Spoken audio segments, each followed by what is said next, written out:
शिर्डीमध्ये जी घटना घडलेली आहे ती अत्यंत दुर्दैवी घटना होती. नियमाप्रमाणे आणि माझ्या कार्यपद्धतीप्रमाणे जे आरोपी आहे त्यांना आम्ही अतिक्रमणाची नोटीस आज सकाळी दिलेली आहे. एक आठवड्यामध्ये जे ते घर आहे जे अतिक्रमणामध्ये ते राहत आहेत त्यांनी ते मोकळं करणं अपेक्षित आहे. एक आठवड्यानंतर JCB घेऊन ते घर पाडलं जाईल हे मी शिर्डीच्या जनतेला सांगू इच्छितो. या मतदारसंघामध्ये सगळ्यांनी व्यवसाय करायचा असेल तर शांततेत आणि नियमात करावा लागेल. ती घटना घडल्यापासून शिर्डी ग्रामस्थांच्या आग्रहाखातीर सगळ्या प्रकारचा व्यवसाय हा बंद करण्यात आलेला आहे. आज सगळ्या नगरसेवकांची मीटिंग झालेली आहे. शिर्डी ग्रामस्थांमध्ये आमच्या संघटनेचे जे सगळे प्रमुख लोक आहेत, दुर्दैवाने ते आज येऊ शकले नाहीत किंवा त्यांना निरोप नाही मिळाला.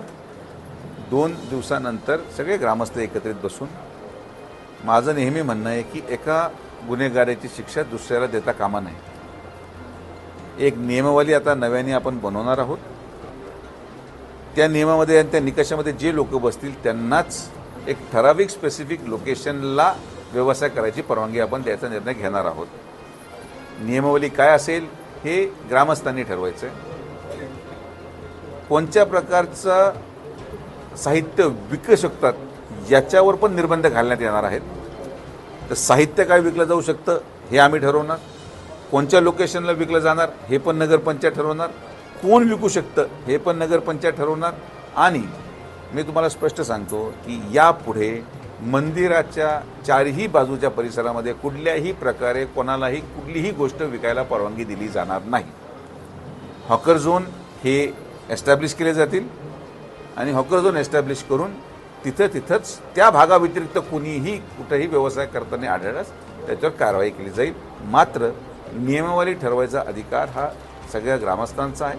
ते बसून ठरवतील आणि मग त्यांची नियमावली ठरल्यानंतर ती प्रक्रिया पुढे जाईल.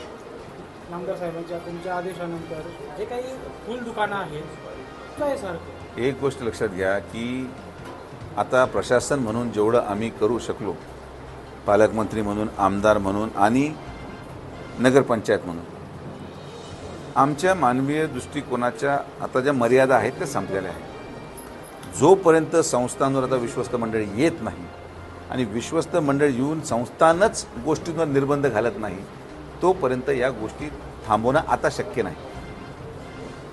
कारण की संस्थान जर हे ठरवू शकतं की मंदिरामध्ये प्रत्येक गेटमधून कोणत्या प्रकारची गोष्ट आतमध्ये यायला परवानगी आहे, कोणत्या टाईपची शॉल आहे, जर संस्थांनी हा निर्णय घेतला की आम्ही फक्त याच प्रकारची शॉल स्वीकारणार, याच प्रकारचं फूल स्वीकारणार, याच प्रकारचा प्रसाद स्वीकारणार, तर बाकी दुकानांमध्ये ऑटोमॅटिकली दुसरी कुठलीही गोष्ट विकली जाऊ शकणार नाही. मंदिराच्या दरवाजावर ज्या प्रकारचं दर्शनामध्ये धानली होते त्याच्यावर निर्बंध नाही. तर आता मी पण थकलेलो आहे. लवकरात लवकर विश्वस्त मंडळ यावं आणि त्यांनी आता हा सगळा जो काही इतर कारभार आहे तो हातात घेऊन हे सगळ्या गोष्टींवर निर्बंध आणावेत ही माझी माफक अपेक्षा आहे आणि ती गोष्ट मला वाटतं माननीय मुख्यमंत्री महोदय लवकरच करतील. दादा, सर्वात महत्त्वाचं म्हणजे तुम्ही असाल नामदार साहेब असेल यांच्याकडे फुल हारपासात बंद झाला होता. तुमच्याकडे ही लोकं येतात, तुम्हाला त्यांच्या अडचणी सांगतात, त्यानंतर आपण तो निर्णय घेतो. मात्र हा निर्णय घेत असताना ज्या पद्धतीनं लूट होते, 200 रुपयाचं सामान 450 त्याच्यावर निर्णय असा होणार आहे जेव्हा ग्रामस्थांना मी आता सुचवलेलं आहे की यापुढे या तारखेपासून जो व्यक्ती लूट करताना सापडला त्याच्यावर गुन्हा दाखल होणार नाही. तो ज्या दुकानातून त्यांनी ते सामान आणलंय हे सगळं करायला त्या मूळ दुकान मालक आणि जागा मालकावर गुन्हा दाखल केला जाणार हा निर्णय आम्ही घेतलेला आहे. कारण की नुसतं गरिबांना पकडून चालणार नाही. गरिबांना या गोष्टीसाठी प्रवृत्त करणारे जे पडद्याच्या पाठीमागं मोठे खिलाडी आहेत यांच्यावर आता गुन्हा दाखल करायचा निर्णय झालेला आहे. येणाऱ्या कालावधीमध्ये या नियमावली जाहीर केली तर हा निर्णय त्याच्यामध्ये होईल आणि मूळ जागा मालकावर गुन्हा दाखल झाल्याशिवाय हे थांबणार नाही. 2 दिवसापूर्वी नामदार साहेबांनी सांगितलं की शिर्डी हे देवस्थान आहे, मात्र शिर्डी परिसरात अंमली पदार्थ तस्करांनी उच्छाद मांडलेला आहे. काय वाटतं, कसं बघतं दादा सगळं? पोलीस प्रशासन काय करतं एवढं? मला असं वाटतं की जेवढं सक्षम पद्धतीने मी आवर्जून सांगतो आणि मी या गोष्टीवर पूर्णपणे ठाम भूमिकेत आहे की जितकं चांगलं काम या शिर्डीमध्ये पोलीस डिपार्टमेंट करतं आहे कोणत्याही तालुक्यामध्ये तितकं चांगलं काम होत नाही आहे. समाज बदलत चाललेला आहे, लोक बदलत चाललेले आहेत, लोकांच्या मागण्या आणि विचार बदलत चाललेले आहेत आणि त्यामुळे प्रत्येकावर निर्बंध घालणं हे शक्य नाही. पण माझं व्यक्तिगत मत आहे की पोलीस प्रशासन अतिशय योग्य काम करते.